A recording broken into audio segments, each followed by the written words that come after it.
안녕하세요. 심리학 읽어주는 여자입니다. 2015년 6월 14일, 페이스북에 아주 기괴하고 섬뜩한 게시글 하나가 올라옵니다. 그년이 죽었다. 이 짧고도 충격적인 문장에 올라온 계정은 미국 전역이 사랑하고 응원하던 어느 모녀의 공동 계정이었습니다. 이 계정의 주인공은 어머니 디디 블랜처드와 그녀의 딸 집시 로즈 블랜처드입니다. 어머니 디디는 휠체어에 의지한 채 평생을 시한부처럼 살아가는 불치병 딸을 홀로 돌보는 그야말로 세상에서 가장 헌신적인 천사 같은 어머니였습니다. 딸 집시 로즈는 백혈병, 근육 무력증, 천식, 간질, 수면 무호흡증, 그리고 염색체 결함까지 우리가 상상할 수 있는 거의 모든 질병을 앓고 있었죠. 집시의 머리카락은 항암 치료로 인해 모두 빠져 있었고 스스로 음식을 삼킬 수조차 없어서 배에 연결된 튜브로 힘겹게 영양분을 공급받았습니다. 이 가여운 모녀의 눈물겨운 이야기는 지역사회를 넘어 미국 전역에 알려졌습니다. 사람들은 텔레비전에 출연한 이 모녀를 보며 눈물을 흘렸고 자발적으로 모금운동을 열어주었습니다. 헤비타트 같은 유명 자선단체에서는 휠체어용 경사로와 따뜻한 자쿠지가 있는 동화 속 그림 같은 예쁜 집을 지어줬죠. 메이커위시 재단을 통한 디즈니랜드 무료 여행은 물론이고 유명 컨트리 가수의 콘서트 티켓과 백스테이지 패스가 끊임없이 쏟아졌습니다. 어머니 디디는 늘 딸의 휠체어를 밀며 카메라 앞에서 조용히 눈물을 훔쳤습니다. 내 딸이 하루라도 더 살 수만 있다면 내 모든 것을 바치겠노라고 말이죠. 대중들은 이 위대한 모성애에 열광했습니다.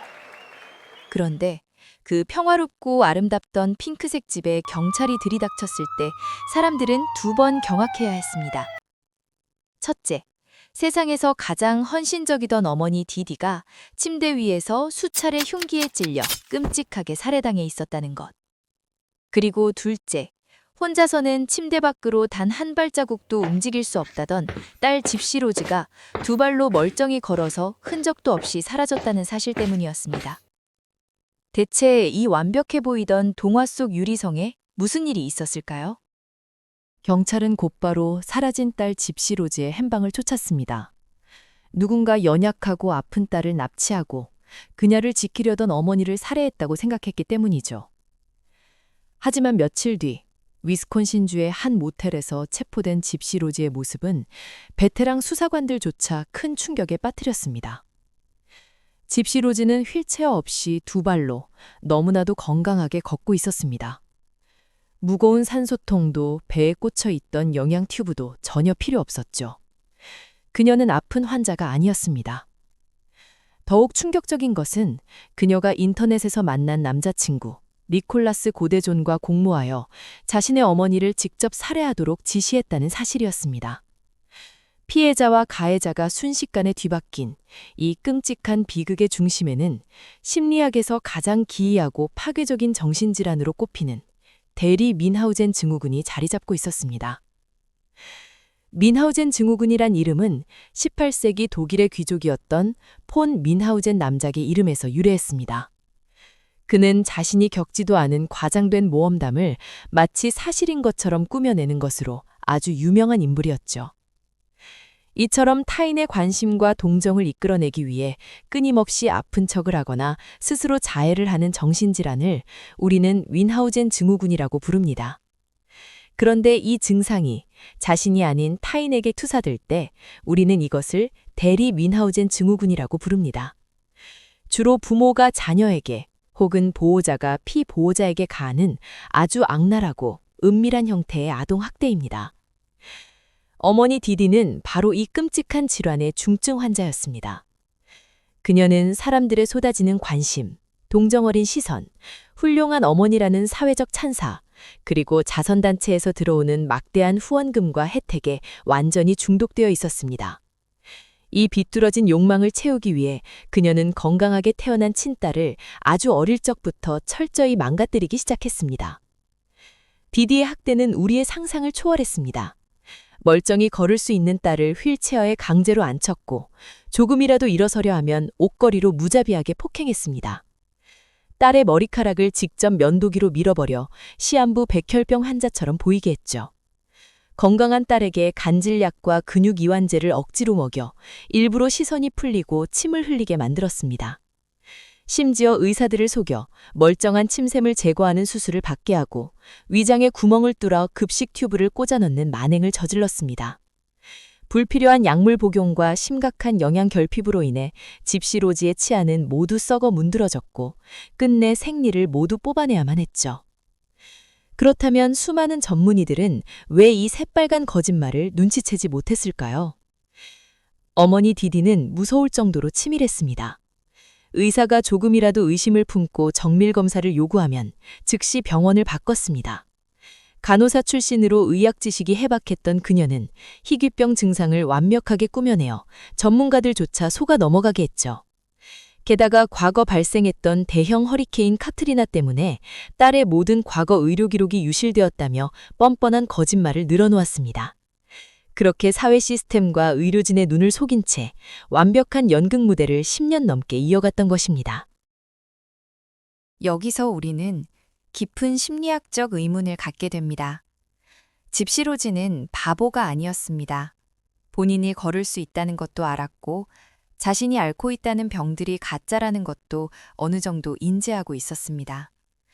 그렇다면 왜 스스로 휠체어에서 일어나 사람들에게 진실을 말하지 않았을까요? 왜 경찰에 신고하거나 도망치지 않았을까요? 이 질문에 답하기 위해 우리는 학습된 무기력이라는 심리학적 개념을 들여다보아야 합니다. 미국의 심리학자 마틴 셀리그만은 피할 수 없는 고통스러운 상황에 반복적으로 노출된 유기체가 결국 도망칠 수 있는 상황이 주어져도 저항을 포기해버리는 현상을 발견했습니다. 그는 개들을 철창에 가두고 바닥에 전기가 흐르게 하는 실험을 했습니다. 아무리 발버둥 쳐도 전기를 피할 수 없었던 개들은 나중에는 문을 열어주어 쉽게 도망칠 수 있는 상황이 되어도 밖으로 뛰어나가는 대신 그저 바닥에 엎드려 전기를 맞으며 고통을 견뎠습니다. 집시는 태어난 순간부터 어머니가 만든 거대한 연극 무대 위에서 철저히 통제당했습니다. 디디는 집시가 무언가 독립적인 행동을 하려 할 때마다 며칠씩 밥을 굶기거나 침대에 결박하는 등 끔찍한 폭력을 가했습니다. 심지어 집시는 자신의 진짜 나이조차 알지 못했죠. 동시에 디디는 세상에서 유일하게 집시를 사랑하고 돌봐주는 보호자이기도 했습니다. 넌 너무 아파서 엄마 없이는 하루도 살 수 없어. 엄마만이 널 지켜줄 수 있단다. 이 끔찍한 가스라이팅은 집시의 내면에 깊게 뿌리내렸습니다. 심리학에서는 이를 병리적 공생결속이라고 부릅니다. 자아가 분리되지 못하고 가해자와 피해자가 단 하나의 유기체처럼 엉켜버려 가해자를 벗어나는 것을 곧 죽음으로 인식하게 되는 극단적인 심리 상태입니다. 그녀에게 휠체어는 숨막히는 감옥 동시에 세상의 위협으로부터 자신을 보호해주는 유일한 안전지대였습니다. 사람들의 동정어린 시선과 쏟아지는 선물들을 받으며 집시 역시 어느 순간부터는 어머니의 연극에 적극적으로 동참하는 공범이 되어가고 있었습니다. 거짓말이 들통나는 순간 그동안 쌓아온 모든 지원과 사랑이 사라질 것이라는 공포, 그리고 무엇보다 전지전능한 신과 같았던 어머니에 대한 극심한 두려움이 그녀의 입을 철저히 틀어막았던 것입니다.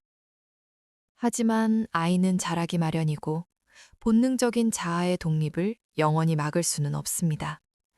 10대 후반이 되면서 집시로즈는 어머니가 잠든 새벽 몰래 인터넷에 접속하기 시작했습니다.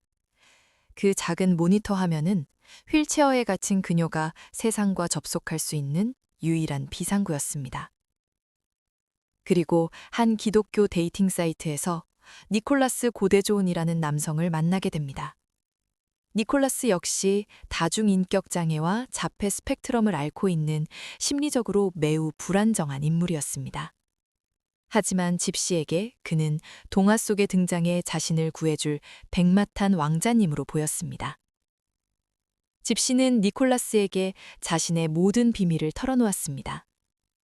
자신이 걸을 수 있다는 사실, 진짜 나이, 그리고 어머니가 자신을 어떻게 학대하고 있는지까지 전부 말이죠. 온라인에서 은밀하게 사랑을 키워가던 두 사람은 결국 단 하나의 끔찍한 결론에 도달하게 됩니다. 우리가 영원히 함께하기 위해서는 어머니 디디가 세상에서 사라져야만 한다는 결론이었습니다. 학습된 무기력에 빠져 있던 피해자가 어떻게 존속 살해라는 극단적인 형태의 가해자로 돌변하게 된 것일까요? 집시 로즈에게 어머니의 존재는 단순히 법적인 보호자가 아니었습니다. 어머니는 그녀의 우주를 지배하는 절대자였습니다. 집시의 심리적 내면에서 가출이나 독립이라는 평범한 선택지는 아예 존재하지 않았습니다. 어머니가 살아있는 한 자신이 세상 끝으로 도망친다 해도 반드시 찾아내어 다시 휠체어에 앉힐 것이라는 깊은 공포증이 그녀를 지배하고 있었죠. 그래서 그녀는 자신이 직접 손에 피를 묻히진 않고 니콜라스라는 외부의 힘을 빌려 이 지옥을 끝내기로 결심합니다.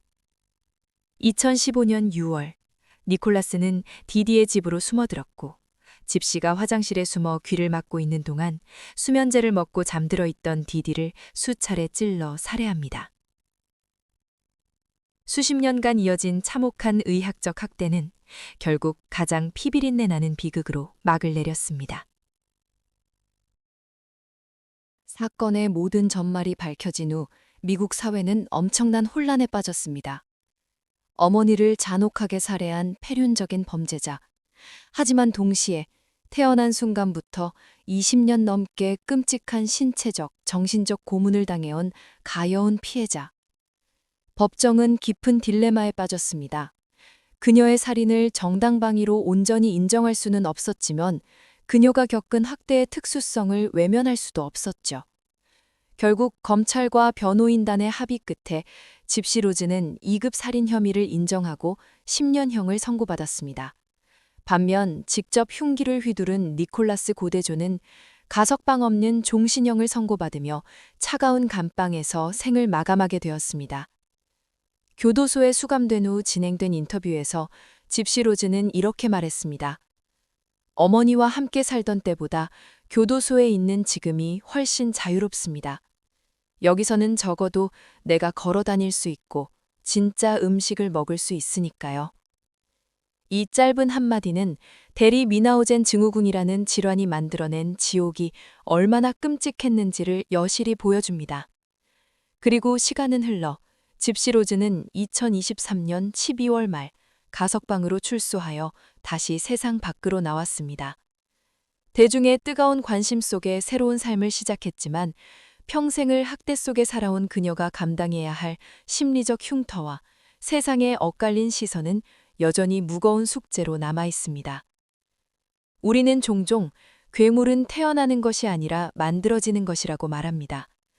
집시 로즈 블랜처드 사건은 인간의 빗나간 소유욕과 관심에 대한 굶주림이 어떻게 한 사람의 영혼을 파괴하고 나아가 끔찍한 범죄를 잉태하는지 보여주는 심리학의 가장 어두운 거울입니다.